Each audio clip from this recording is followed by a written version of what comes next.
Good morning, কেমন আছো সবাই? আশা করছি ভীষণ ভালো আছো। আমি ভীষণ ভালো আছি। দীপার সারাদিনের সাতকাহনের আরও একটা নতুন ব্লগে সকাল থেকে স্বাগত জানাচ্ছি। আজ হচ্ছে শুক্রবার আর ঘড়িতে এখন সময় হচ্ছে সকাল 7:30। এই সময় থেকেই তোমাদের সকলকে সাথে নিয়ে আজকের ব্লগটা শুরু করছি এবং আশা করছি পুরো ব্লগটা জুড়ে তোমরা আমার সাথে থাকবে। আজ এইমাত্র ঘুম থেকে উঠেছি।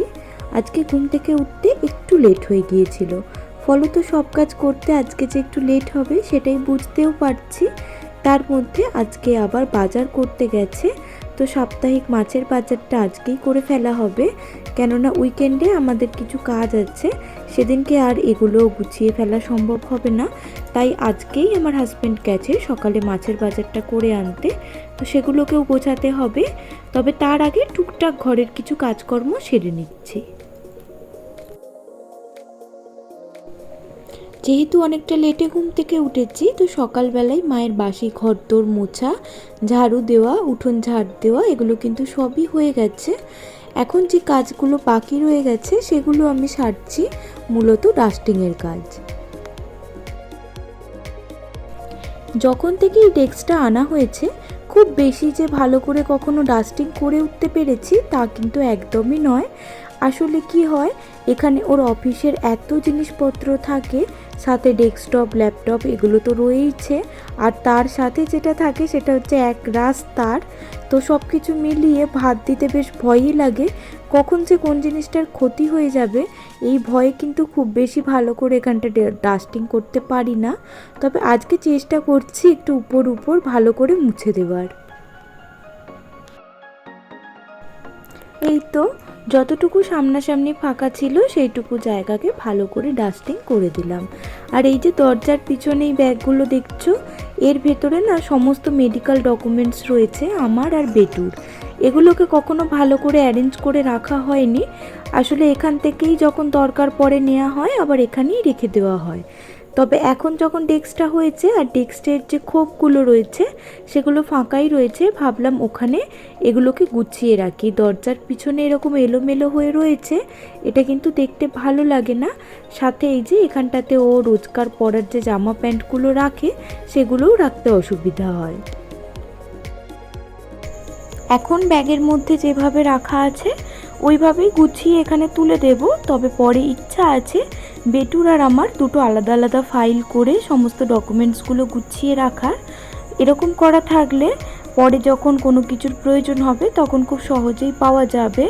এতদিন বিষয়টা মাথায় আসেনি, আজ যখন দেখলাম চোখে পড়লো তখনই মনে হলো এটা করব। তবে তার জন্য একবার বাইরে যেতে হবে, আলাদা করে ফাইল কিনে আনতে হবে। এখন আমার কাছে এই মুহূর্তে কোনো ফাঁকা ফাইল নেই, তো সেগুলো তো পরে হবে, তাই এখন ওইভাবেই গুছিয়ে রাখলাম।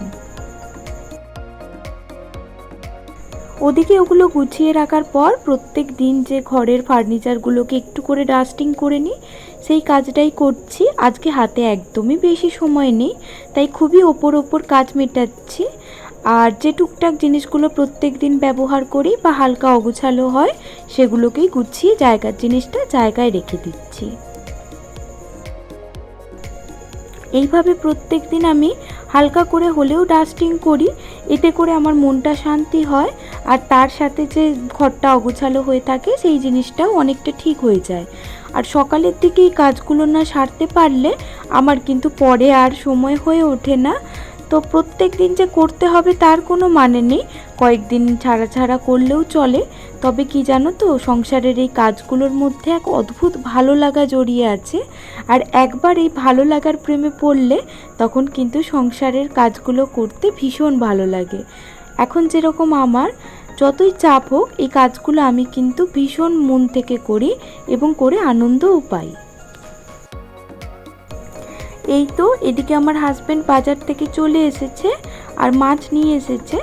আমি সেদিনকে জামাই ষষ্ঠীর মতোই শুধু মাছের বাজার করেছিলাম, তবে ফ্রিজে আগে থেকেই কিছু মাছ রাখা ছিল। তবে কি হয়েছে, ওই মাছ দিয়ে এখন পরপর এক সপ্তাহ চলবে না, তো ইচ্ছা ছিল উইকেন্ডে যেরকম বাজার করে মাছের সেরকমই করাবো। তবে ওর উইকেন্ডে একটু কাজ আছে, একটু বেরোবার আছে, ও বাড়িতে থাকবে না, তার ফলে তখন হয়তো আমাকেই বাজারে গিয়ে আনতে হবে। আর এখন তো বুঝতেই পারছো একটা ছোট বাচ্চা নিয়ে এগুলো কিন্তু ভীষণ অসুবিধার হয়ে যায়। তাই ও আজকে নিজে থেকেই বলল যে আমি আজকে মাছের বাজারটা করে দিই, তুমি গুছিয়ে নাও, তাহলে পরে তোমার সুবিধা হবে, না হলে তোমার উপর কিন্তু খুব চাপ হয়ে যাবে। আমাদের মূলত সপ্তাহে একবার করে মাছের বাজার করা হয় এবং যা করা হয় সেটা এক সপ্তাহের মধ্যেই শেষ করে ফেলা হয়, খুব বেশি রাখা হয় না। তবে কখনো যদি রুই মাছটা একটু বড় আকারের নেওয়া হয়ে যায় তখন কিন্তু 2 সপ্তাহ বা 1.5 সপ্তাহ মতো চলে যায়। তবে আমি খুব একটাই মাছ বাসি করে খেতে পছন্দ করি না, ওই সপ্তাহের মধ্যেই শেষ করে আবারও মাছের বাজার করার চেষ্টা করি এবং তার জন্য পরিমাণে কমই নেওয়ার চেষ্টা করি। তবে এই সপ্তাহে যখন ও থাকবে না, ভেবে দেখলাম ও যেটা বলছে সেটাই মেনে নেওয়াটা ঠিক হবে এবং এক্ষেত্রে আমি অনেক চিন্তামুক্ত থাকবো এবং বেশ সুবিধার মধ্যে থাকবো। আজকে আমি মাছ খুবই কম নিতে বলেছিলাম, তাও একটা ছোট সাইজের রুই মাছ নিয়েছে। আর রুই মাছটার পেটে মনে হয় ডিম ছিল, তাই তার সাথে ডিমটাও দিয়ে দিয়েছে দেখলাম। আর একটু মাছের তেল আর কাঁটাও নিয়ে এসেছে, আর তার সাথে একটু চিংড়ি মাছ। আসলে আমার হাজব্যান্ড রুই মাছের সাথে চিংড়ি মাছ ছাড়া আর সেরকম কোনো মাছই খেতে খুব একটা পছন্দ করে না, তাই ওর জন্য চিংড়ি মাছটা আনা থাকে। কেননা আমাদের যেদিনকে চারাপোনা মাছের ঝোল বা অন্য কিছু হয় সেদিন 2-4টে চিংড়ি মাছ ভাজা করে দিলেই ও খুশি হয়ে যায়।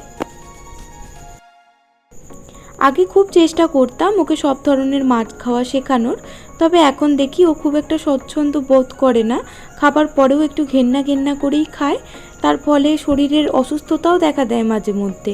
তাই এখন না আমি আর জোর করি না, যেটা খেতে ভালোবাসে সেটাই ওর জন্য করে দিই। আর এই যে মাছ ধুয়ে বেছে রাখার পরে মাছের যে কটা বাসন থাকে, মানে যার মধ্যে মাছগুলোকে ধোয়া হয় কাটা হয়, সেগুলোকে আমি সাথে সাথে ধুয়ে ফেলি। এর একটা অন্যতম কারণ হচ্ছে বাড়িতে মাছির উপদ্রব। এই মাছের বাসনগুলো যদি রেখে দেওয়া হয় তাহলে মাছি কিন্তু কোথা থেকে যে চলে আসে বোঝা যায় না, আর ভন করতে থাকে। আর এই মাছিটাকে আমি একদমই পছন্দ করি না, তাই সবসময় চেষ্টা করি মাছ ধোয়া বাছার কাজ হয়ে গেলেই বাসনগুলোও ধুয়ে ফেলতে, আর সাথে জায়গাটাও পরিষ্কার করে নিতে।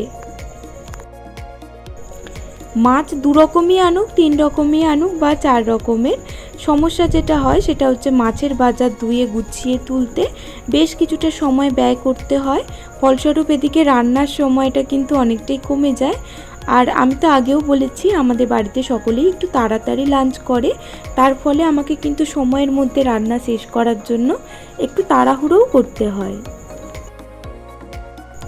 আজকে এক তো দেরি করে ঘুম থেকে উঠেছি, উপরন্তু এইসব বাজার দোকান গোছাতে গিয়ে আরও দেরি, সব মিলিয়ে আজকে বেশ লেটেই কাজকর্ম সারছি। তবে কি বলতো, আজকে রান্নার দিকের পথ বেশ কিছুটা কমিয়ে দেব, খুব হালকা পাতলা রান্না করব, তাহলে কি হবে সময়ের মধ্যেই ম্যানেজ করে উঠতে পারবো। এরকম একটু বুদ্ধি খাটিয়ে না চললে না সমস্ত কিছু ম্যানেজ করাটা কিন্তু খুব মুশকিল হয়ে যায়। আজকে দুপুরে লাঞ্চের জন্য বানাচ্ছি কলমি শাক ভাজা, মাছের ঝাল আর তার সাথে পাতলা করে মুসুরের ডাল, এই দিয়েই আজকে হয়ে যাবে।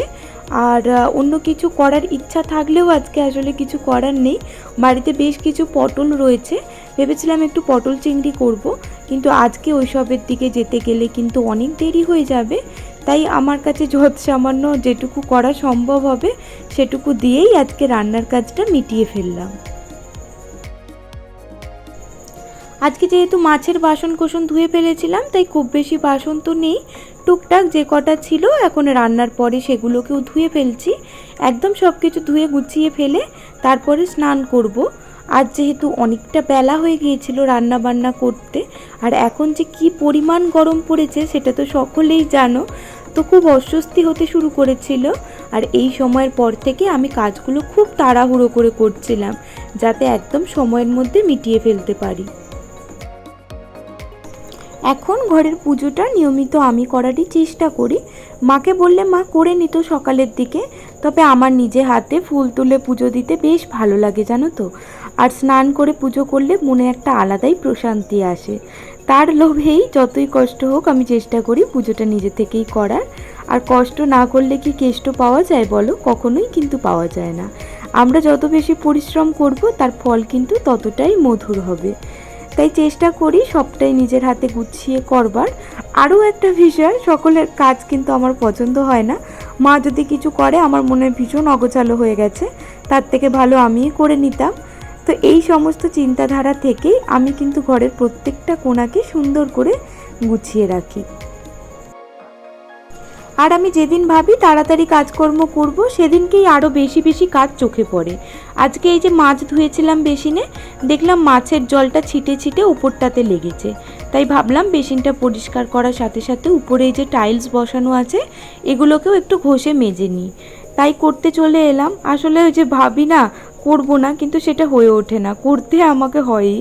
মানে এমনই একটা মনের দিক থেকে হয়ে গেছে, এই কাজগুলো না গুছিয়ে ফেলতে পারলে একদম ভালো লাগে না।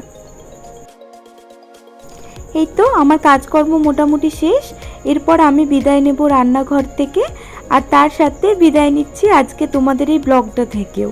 আশা করছি আজকের ব্লগটা তোমাদের ভালো লেগেছে।